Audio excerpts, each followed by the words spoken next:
We receive our sustenance from the ground, and we return to the ground.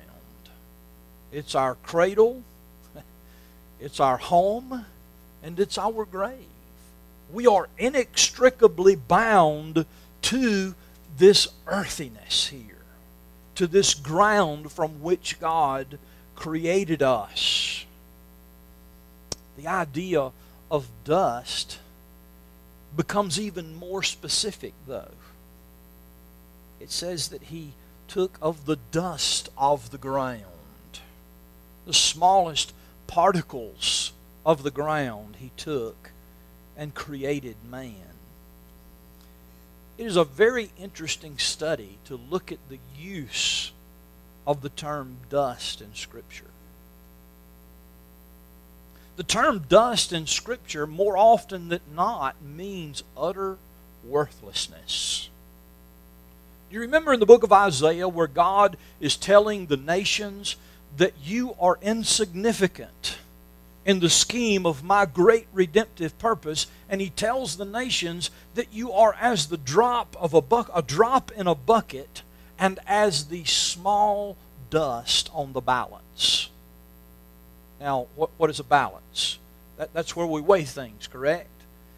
The idea that God is communicating there is that you have no more influence on what I am doing here in my creation than a sprinkling of dust would have on changing the weights of a balance or a scale. He's telling the nations, you are of no worth whatsoever. You are of no influence whatsoever. The idea of dust in Scripture can mean frustration or defeat. In fact, if you think about Genesis chapter 3, when Adam had sinned and God began to judge that sin, and He turned to the serpent and said, you're going to crawl on your belly all the days, and you're going to eat what? Dust. It signifies defeat. It signifies frustration. And that's what we're made out of. You ever feel frustrated? You ever feel defeated? It's because you come from the dust. It's also used to signify death. In the same passage, chapter 3 of Genesis, what was God's declaration concerning Adam? He said, you're going to receive, you're going to earn your living by the sweat of your brow, and you came from the dust, and because of your sin and rebellion against me, you're going to return to the dust, signifying that Adam was going to die physically. Job, the book of Job,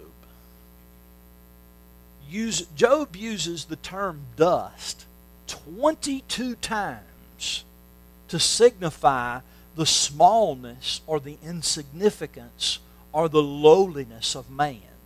22 times Job uses that term to describe the littleness and the misery of man. Look at this. Job chapter 4 verse 19. How much more impure those who dwell in houses of clay and whose foundation is in the dust, who are crushed like the moth. He's saying God does not even put trust in His angels. They are not as pure as He requires. He doesn't even put trust in them. Of how much less trust would He invest in us, who are but clay and dust from the ground? We're insignificant. Again, he uses this term in chapter 10 verse 19 when he appeals to God and cries out to God in his agony, and he says, remember that you have made me like clay, and will you return me to the dust? He's saying, I am but from the ground.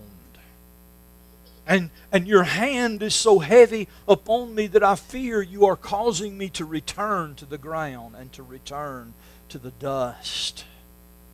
Then the psalmist rejoices in the idea of our smallness when he says that the Lord knows our frame.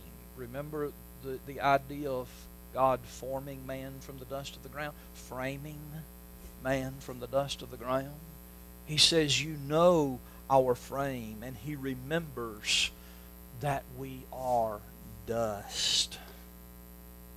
Do you see the smallness and the insignificance of our origin? In the term, we were created from the dust of the ground. That should be quite a curb against our pride. That should produce humility in us. In fact, Calvin had what I thought was a very incisive statement here when he says, commenting on chapter 2, verse 7 of Genesis, he said, the body of Adam is formed from the clay and destitute of sense, to the end that no one should exalt beyond measure in his flesh. He must be excessively stupid who does not learn humility here. I thought that was very well put. That was very well put. You know, we have a tendency to feel as if we can exalt ourselves, as if we can sustain ourselves, to be lifted up in pride and self-sufficiency. But Calvin says, look, read Genesis chapter 2 and be humble in the sight of your Creator, because you are nothing more than dust. So we see here that we are made from the dust of the ground. And this should remind us of our lowliness and should cause us to adopt an attitude of humility toward our Creator. As we continue moving through this text, we see not only the formation of man, but the animation of man.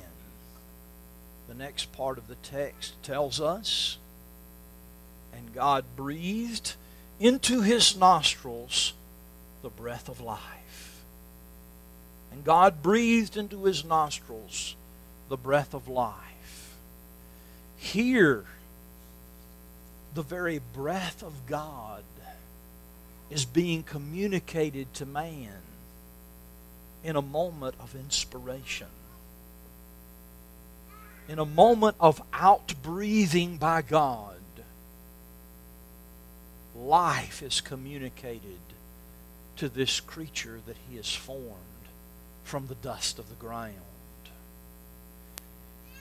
The idea of breath here, when the writer uses breath of life, uses the Hebrew term neshama.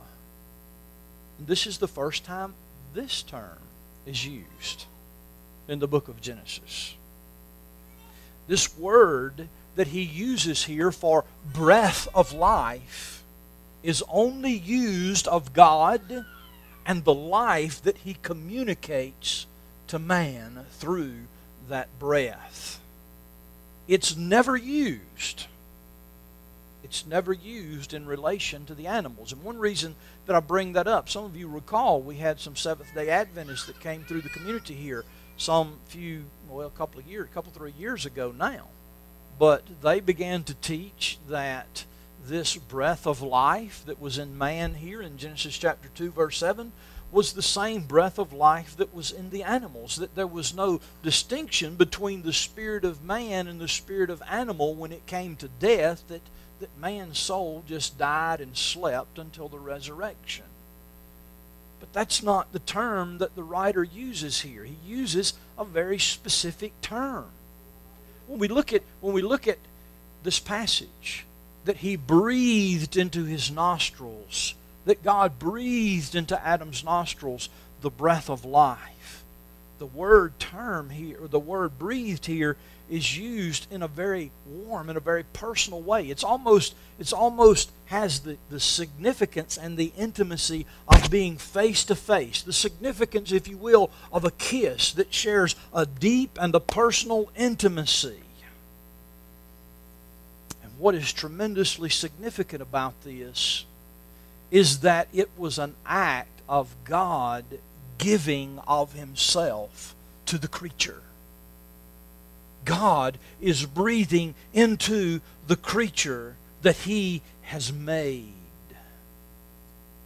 The metaphor suggests a strong correspondence between Adam and his Maker. In fact, the same corresponds